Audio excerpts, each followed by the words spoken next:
South Sulawesi News 25. Situation like this that you put inside one player and score is good decision. Is a fantastic manager.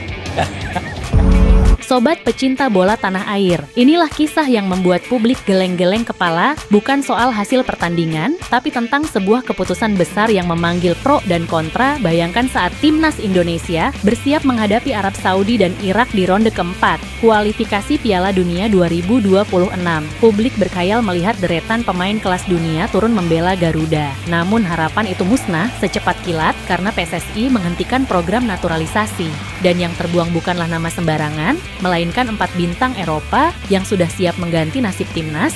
Jayden Oosterwolde misalnya, bek Fenerbahce berkecepatan super dan kuat dalam duel. Publik membayangkan dia berduel di sayap melawan striker Saudi, namun semua hanya ilusi karena dia menolak dan masih mengejar panggilan Belanda. Lalu Jairo Riedewald, bek Crystal Palace yang pernah bersaing di Premier League dan sudah punya pengalaman menghadapi striker kelas dunia, namun statusnya terkunci karena pernah membela Belanda senior 2 kali, sebuah kenyataan yang membuat publik marah dan kecewa. Tak kalah penting Pascal Struijk, pemain yang bukan hanya andal dalam bertahan, tapi juga seorang kapten di Leeds United. Figur yang bisa membawa mentalitas tinggi ke skuad Garuda, namun keputusannya untuk bertahan di Belanda membuat mimpi publik Indonesia hancur. Dan yang terakhir, Milan Manhoef, gelandang muda, Stoke City, cepat, dinamis, dan punya kemampuan mengubah arah pertandingan.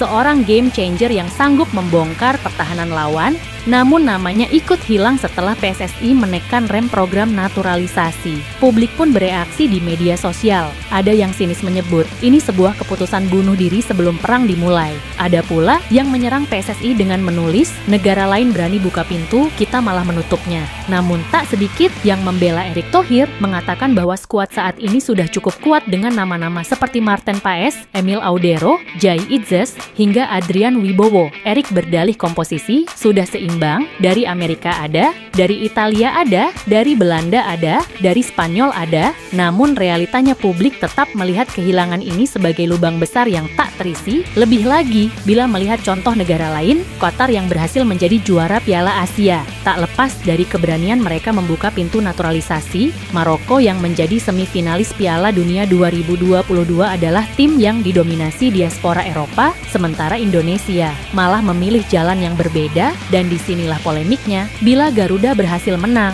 Erick Thohir akan dipuji sebagai pemimpin yang berani mengambil keputusan.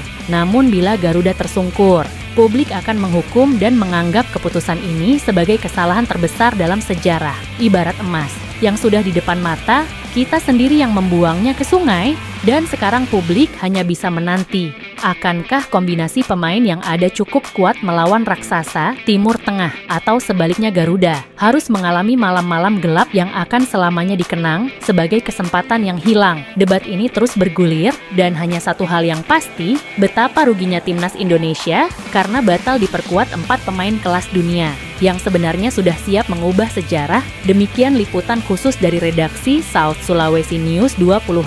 Untuk Anda, nantikan berita-berita berikutnya hanya di channel ini. Suara Garuda, suara kita semua.